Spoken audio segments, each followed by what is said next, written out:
Hold on to what is good, even if it's a handful of earth. Hold on to what you believe, even if it's a tree that stands by itself. Hold on to what you must do, even if it's a long way from here. Hold on to your life, even if it's easier to let go. Hold on to my hand, even if someday I'll be gone away from you. That's a Pablo prayer. Next, I would like to give a warm welcome from IWC to Bronwyn Berg, an amazing fiction writer. Welcome. Get well soon and best wishes. You are here, except my mother wasn't here. She got lost easily. My dad used to say she'd get lost in her own bathroom. I sat down on the floor beside the mall map and waited. A mannequin family was staring at me from a store window. Their skin was so white, it looked like they were lit from the inside. The little girl mannequin had pigtails with red ribbons and was pointing to the sky. The mom and dad mannequin weren't even looking where the little girl was pointing. I watched people going up the escalator. From where I sat, it looked like they were floating and disappearing. Then I heard the clicking of my mother's high heels round the corner. She grabbed me by the shoulders and said, "Lydia, where were you?" I pointed to the little stick man on the map and said, "I am here." She started to cry and said she thought she'd lost me forever. As we left the mall, a tall man gave me a yellow balloon with the words "half" on one side and "off" on the other. As we walked out the double doors and into the parking lot, I let go of the balloon. We watched it float up into the sky until it became a tiny yellow dot, like the sun was disappearing. Mom said she should have tied it to my wrist. "I should have tied you to my wrist," I answered. That was the first time I lost my mother. I'd only been in a hospital once before my mother got sick. I'd fallen off a swing and broken my arm. The doctor asked me where it hurt. When I pointed to my elbow, my mother kissed it. I told her that her kisses didn't work. I wish I'd never said that. My mother drew an entire world on my cast.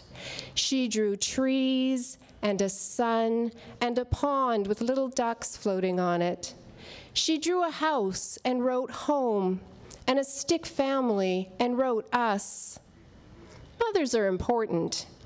They sing you your favorite songs and cut off the crusts of sandwiches and make you hot chocolate. When it's so cold out, your eyelashes freeze. But when they get sick, they stop doing these things, one at a time. That's when Grandma Ruth came to take care of us. She was supposed to do all the things that Mother did, but she didn't do any of them right. For example, every morning my mom and I would tell each other our dreams, and she'd pour me my favorite cereal with the exact right amount of milk so it wouldn't get soggy. Grandma said that sugar will rot my teeth and made me cream of wheat porridge, which tastes like you're eating hot snow with dog pee. Every morning, Grandma drinks her coffee with 3 full teaspoons of sugar, so much for rotten teeth, and reads the obituaries. She likes to be the first person to phone someone and say, "Oh, so-and-so, I hate to be the bearer of bad news, but so-and-so passed away." Before school, while Grandma Ruth is making her death calls, I go into my mother's room, and I put my hands on her head, and I tilt my head up to the ceiling, like I saw this guy with a white suit do on TV, and I say, "Get well soon and best wishes." When Mom was in the hospital, her room was full of so many flowers that it was like wading through a garden to get to her bed. Before I was born, my mother was a ballerina. She got lots of flowers then, too. People would throw them on the stage at her feet. She would bring them to a cemetery and place them on lonely graves with her friend Nina. When Mom woke up from her operation, her wrist was tied to a machine, and she tried to lift her head, but couldn't. She looked at all the flowers and said, "When do I take my bow?" Dad loaded all the flowers in the back seat of the car. While he was doing that, I read the cards to Mom, and they all said the exact same thing: "Get well soon, and best wishes." Dad promised to take the flowers to a cemetery, but instead we brought them home. The living room was crammed with them. We watched the brown creep over the pink, and buds close up and droop like their necks had been broken. Our house was full of dead flowers until it was time for Mom to come home. Then we threw them all in a dumpster at Safeway. At first, when Mom was home, I thought it was because everyone's best wishes had worked. The doctors didn't ask her where it hurt. They said nothing more could be done, but I wasn't sure if that was in a good way, like when you finish your homework, or in a bad way, like in a movie when the credits roll and it says, "The end." Grandma Ruth says that God performs miracles all the time, but if that's true, then I don't think they should be called miracles, because those are supposed to be rare things. Once a week, my mother's best friend, Nina, from their days at the Royal Winnipeg Ballet, comes over. She paints my mother's toenails and puts bright red lipstick on her. The last time I heard my mother laugh, Nina had come over with a box full of colorful scarves and a bottle of champagne. She said she was going to make her look like Garbo or Grace Kelly. Mother let me stay and help Nina make her gorgeous. She even let me have a sip of champagne. Nina told me that my mother once danced the lead in Swan Lake, and she said she was tragic and beautiful. She wrapped a red scarf around Mom's head and neck and said, "You look like Isadora Duncan." Mom pulled herself up. With the bottle of champagne in her right hand, she raised it high and yelled, "Farewell, my friends, I go to glory." "I'm off to love," Nina yelled after her. They both fell onto the heap of scarves, giggling. "Careful, it didn't end well for Isadora after those words," Nina said. "It won't end well for me either," Mom said.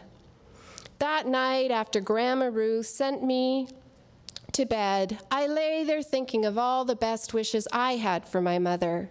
I wish she could get well, and I wish she could dance Swan Lake again. I tried to think of more wishes, but it's hard to know what a mother wishes for. Grandma Ruth kept shooing me away from Mom. "Let your mother sleep. You want her to get better, don't you?" I had to sneak into my mother's room. The best time to sneak into her room was during the 5 o'clock news. Grandma loved to hear about hurricanes and tornadoes and murders and kidnappings. My dad said she's obsessed with other people's bad news because she can't cope with her own. I went into Mom's room and lay down beside her. I took a piece of her hair and twirled it around my finger. My mother's hair was the color of butterscotch and long and so thick if she tried to put it in a ponytail, the elastics would snap under the pressure. She opened her eyes, blinking slowly like she was a newborn seeing the world for the first time. "What is it, baby girl?" "You need to get better." She smiled at me. A tear slipped out of the corner of her eye. She brushed it away with her pinky. "Remember, get well soon and best wishes." I reached behind me for my mother's bedpost, held on tight and asked, "Are you going to die?" My mother let out her breath slowly, like she'd been holding it for a long time. She looked at me hard, like you do when you're searching for something. I guess I am, she said. Everything felt slippery and light, like I was floating, and nothing was tying me to the ground. What will it feel like? I hope it feels like nothing at all, like a balloon floating into the sky. She reached for my hand and squeezed it weakly. I'm sorry. What are you sorry for? It isn't your fault. I'm sorry anyway. Just like we say sorry when someone gets hurt, even if it isn't our fault. Or how when someone dies, we say, I'm sorry for your loss. Mostly, I'm sorry I won't be here much longer. You are here, I said, and I am here. My mother began to shrink. It seemed like every time I saw her, she looked smaller and smaller beneath the covers. She was like a doll that had lost its stuffing. She hardly ever woke up anymore.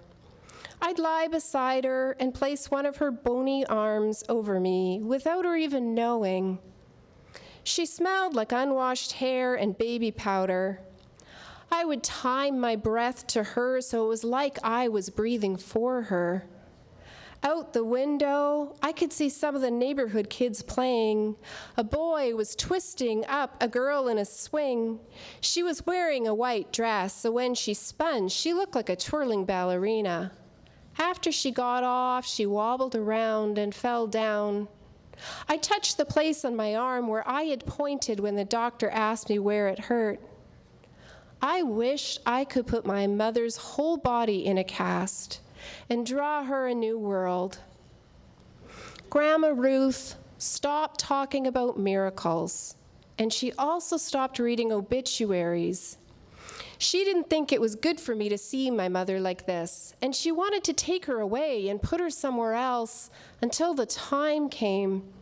That's when I knew it was like the end. That night, I tied our wrists together so my mother couldn't float away. I later woke up in my own bed. Someone had cut the string between us, but I kept my end of the string on my wrist. After that, Dad thought maybe it was time that he and I be alone with Mom. He sent Grandma Ruth home, and she wasn't too happy about it. She kept saying that Mom was hers first, like they were children fighting over a doll. The second time I lost my mother, I woke up to hear voices I didn't recognize coming from the living room and flashing red lights outside the window. I wished I could find that mall map. You are here. You are here. You are here. There were footsteps in the hallway. I got out of bed and opened my door a crack. I saw men carrying a metal board with a white sheet over it. As they passed, my mother's hand was poking out of the sheet. The string was still on her wrist. I crawled back into bed. I whispered, "My mother, my mother, my mother." Someone told me once that if you say a word over and over again, you'll forget its meaning. It'll become a nonsense word, like supercalifragilisticexpialidocious. I watched the words float in the air above my bed. The my detached from mother and became my and other and her. Maybe it isn't possible to forget your mother. I heard car doors slam shut and the crunch of gravel beneath wheels. I tried it again. You are here. You are here. You are still here. The words changed into you and he. When Dad opened my door and peeked in, I pretended to be sleeping. He came over and sat on the edge of my bed. He smelled like cigarettes, even though he didn't smoke. I lay perfectly still with my hands beside my thighs, like I was one of those ladies from an old movie tied up on a railroad track, waiting for the train to run me over. "Lydia," he whispered, placing his heavy hand on my arm. "Honey, I know you're awake." I opened one eye like a cat. He smiled in that really tired way. Mum, he stopped and swallowed. He looked up at the ceiling as though the words would appear there. Your mother, he began again. I put my hand on his large hand. I'm sorry for your loss. Sorry. His face crumbled, and I hugged him as tight as I could so he wouldn't float away. In the morning, my mother's bed was empty and made. 3 dresses were laid out on the bed. There was a black silky one, a navy blue one with white polka dots, and a flowy one the color of champagne. I lay beside the flowy one and placed the sleeve of the dress over me, like she was holding me. Then I lay the whole dress on top of me. It felt light and thin, like we were made out of feathers. You were here. I am here. It hurts everywhere. Wow.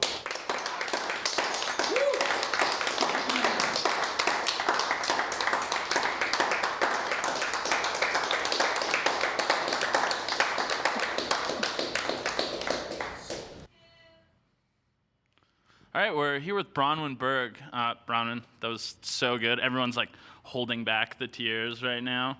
Thanks for coming out tonight. I'm actually super stoked to hear this story. I don't think I've ever heard it. So, how did you get started writing? Well, as a kid, I was really terrible at everything. And so I'd written a poem about a singing brontosaur, which I could recite for you if you really wanted me to. And it got published. And I saw my name in print, and I liked it. Where did it get published?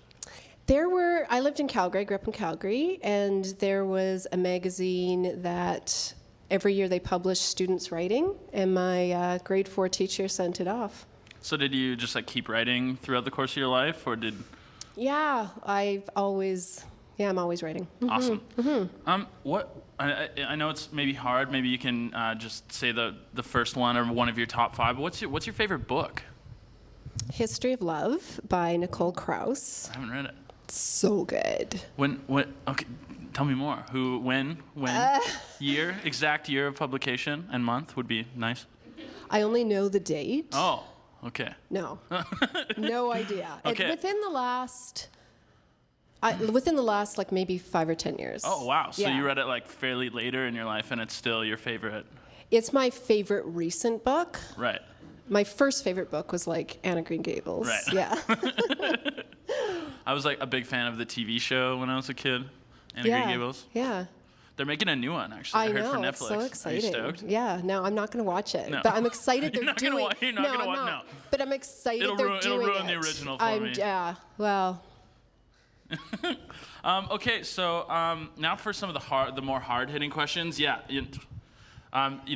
just let's get serious here for a little bit, yeah, Bronwyn. okay, Just prepare yourself. Could Jesus microwave a burrito so hot that he himself could not eat it? Damn. It's tough, I know. I don't know anything about anything.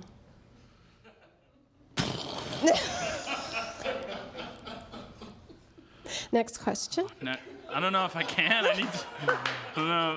I think my like whole life just flashed before my eyes. That's okay. Who would play you in a movie?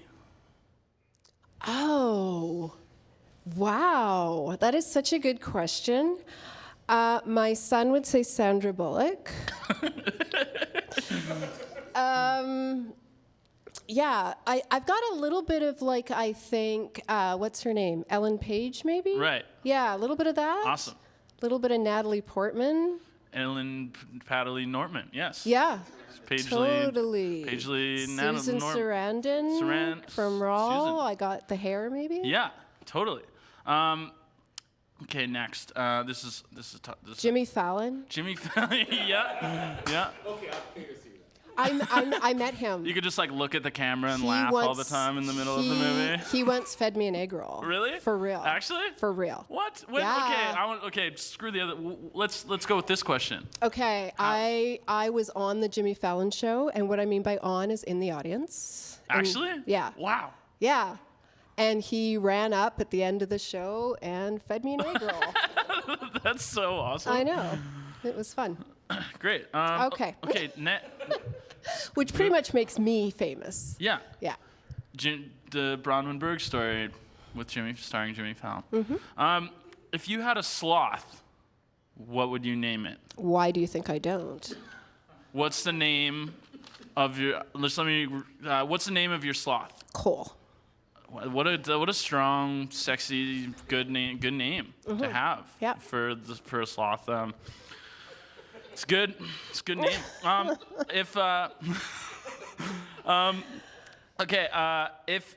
If you had to say a PG, because this is a family show, a PG synonym of your favorite swear word, what? Poopy. Poopy. No, that's actually not. That's not my favorite. Okay. Okay.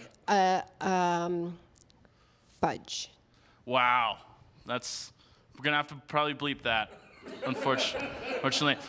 Okay, so we got to wrap it up here now. So can we find more of Bronwyn Berg anywhere online? Posters hanging up, maybe. Do you want my address? I'll take your phone number. Baby, you have my phone number. Yeah, if you Google my name, I'm trying to think. I think it was called Sixfold. Has my work, Unoya? Great, yeah. Unoya Review, it'll be coming however up you along say the that. bottom of the screen Okay.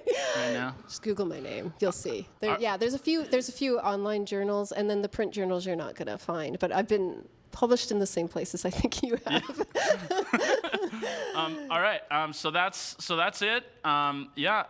Thanks for joining us. Thanks for your wonderful story. And tune in next week. We're all gonna fight a bear while he's gonna jump a pool full of sharks while he fights a bear. So that'll be good. Inspire Word Cafe. Find us on Facebook, the interweb, the Google us. Thank you for World Wide Web. World Wide Web. Yes.